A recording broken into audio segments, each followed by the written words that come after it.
Hello friends, welcome back to the Craft Castle. Before we get into today's craft, I have a serious question that needs answered. Are buttons still in? I remember growing up as a kid, and if I got like 100% on a spelling test, or if I finished reading a book from the library, we would get these buttons that you would be able to wear. I also have gotten buttons from like Disneyland, or my kids do sports and we get like little buttons with their pictures. Are those still in? Let me know. I need to know. So I was surfing the internet and I found this like really cool contraption, and I thought that would be like the most, I don't know, like fun little craft. And it's a button maker. This one's made by Vevor. Super easy to assemble. There's like 2 screws, and I mean, pretty self-explanatory. Doesn't require any type of electricity. I mean, this is like a good kid's craft too. So the entire thing that I got was the button machine, and I think there's quite possibly like 700 buttons here. And you would think that for how industrial this machine looks, that it would actually cost an arm and leg. It doesn't. I think it was like $70. It wasn't that expensive. But there was quite literally like 700 buttons here. It's insane. So anyway, my thought process is because I have all these buttons, and I love to spread joy and kindness for everyone. So I wanted to make like a whole bunch of buttons to bring back these buttons, and to spread kindness. I wanted to make buttons that I can just put in my purse and like hand them out to random people if they're having a bad day, just hand them a button. You think people like that? I don't know. I think that would be fun. Anyway, not the point. The point is we're going to make buttons today, and I'm going to show you how. I do have to tell you that the kit that came, the entire kit that I bought, it came with this thing, this contraption.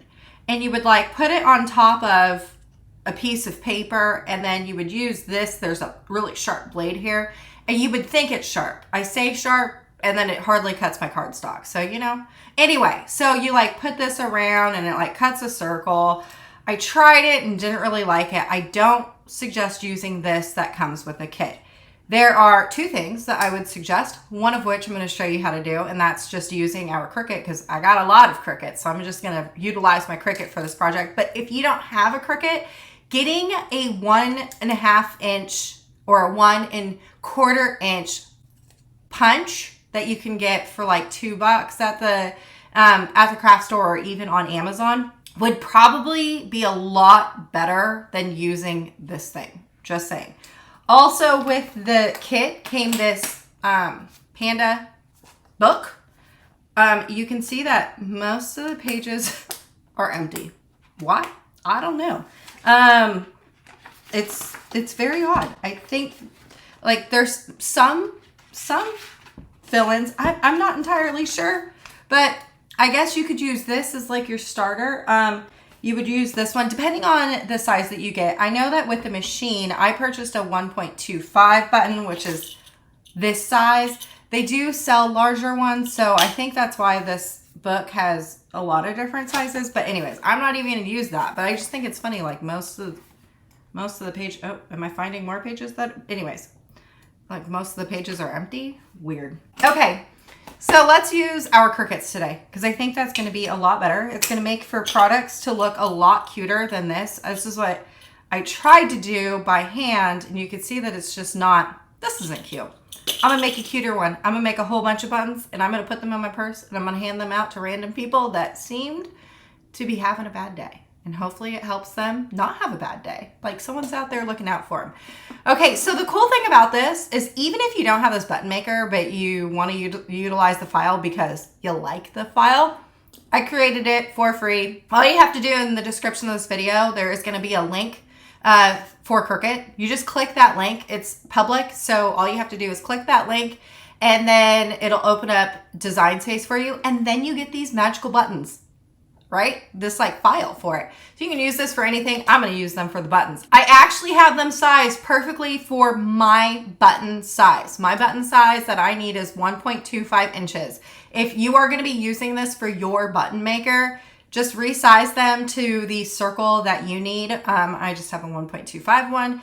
I don't think that these are adjustable. I don't know if like the head's interchangeable. I don't know too much about it. I am brand new to button making. Remember, I'm trying to bring this craft back. Okay, just a reminder, all you need to do is go into the description of this video, find the link for this, click on it, it'll open up Design Space, and then you get this. If you have the same button maker as me, all you have to do is press make it. Now, I'm trying to make a boatload of these kindness buttons. So all I'm gonna do is I'm gonna come up here and I'm just gonna change this over to like 10, a number. I haven't even checked.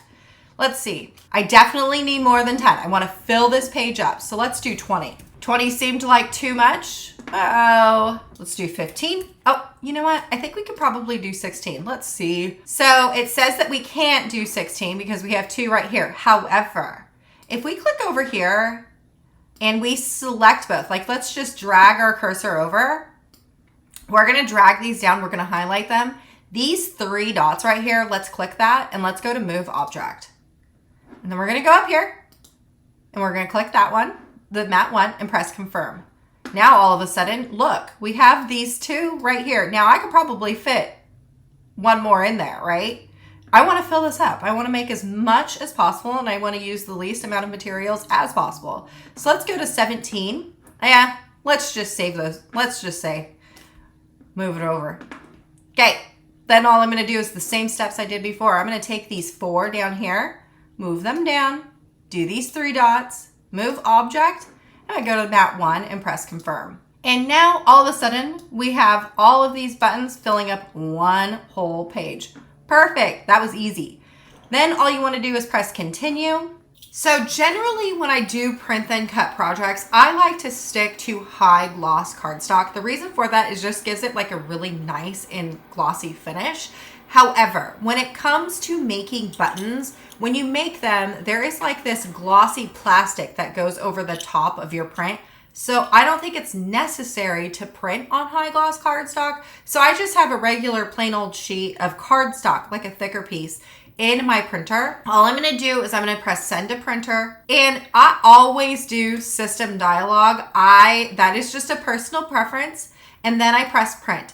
Anytime you do the system dialog, what will happen is you'll get this spinning wheel and you don't know what in the world's going on.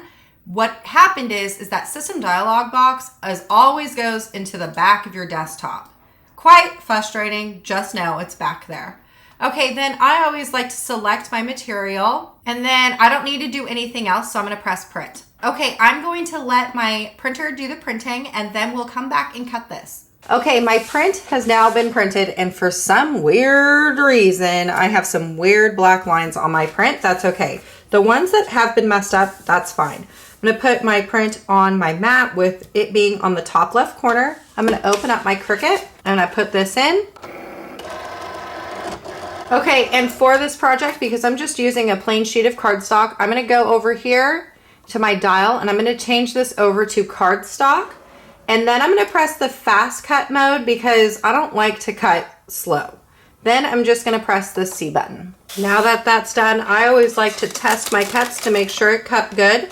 Looks great. Then you just wanna press the exit button. So it looks like with this print, the only one that got messed up was this one right here where it has like a black line. So that's good, at least it wasn't really on the actual print. So just that one, then I'm gonna take all of these off. Okay, then all I'm gonna do is press done on my Cricut because we don't need that anymore. Making the actual buttons is fairly easy. And I'm actually really surprised it's that easy. All you wanna do is put this in like that, lay it flat into there. Then you wanna take one of your prints, just one of them. You're gonna lay it on top just like that. You wanna put it right above your circle, okay? Then you're gonna take one of these plastic films and we're gonna lay it on top. Then all you wanna do is move this over to the side and we're gonna press this down, okay? Then all you wanna do is now taking one of your backings. I'm gonna be using my plastic ones, but you also could use the metal ones that were provided.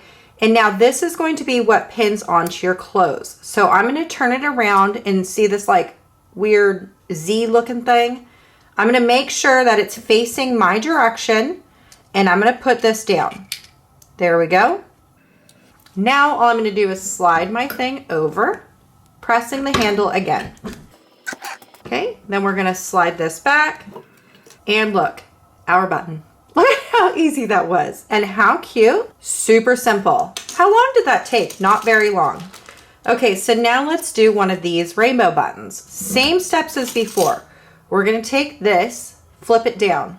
It wants to sit in there. We're going to put this on top, making sure that it's facing us, and this plastic piece. I'm going to hold this down and push this on there just so it stays nice and center on my button. Okay, we're going to slide this over to the left, pushing down. And then we're going to take one of our backer pieces. This is the Z. So I'm going to put this towards me, just like that. I'm going to slide this over and pull down. Move it over again. And look, how cute. That simple and that easy to make. Do you love these? What a great way to spread a little bit of joy when people just look like they're not having a good day. All right, y'all, I sure hope I inspired you to create, and I will see you later.